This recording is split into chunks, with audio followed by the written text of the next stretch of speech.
Want to access your Android phone tabs fast on PC without copying and sending links manually? Try this method. Open Chrome on your PC.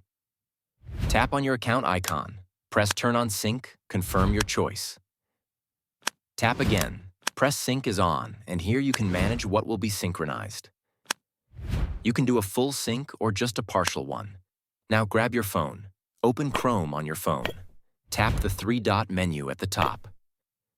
Now tap on Settings to open it. Make sure that you are logged in with the same Google account, both on phone and PC. Then, tap on your account icon. Decide what you want to sync and tap on the switch near the corresponding options. Go back to your laptop and tap on the three dots again. Choose History, Tabs from other devices. Here you'll see tabs from all of the synced devices. Finally, view your synced tabs instantly. And that's it. Subscribe for more useful tips.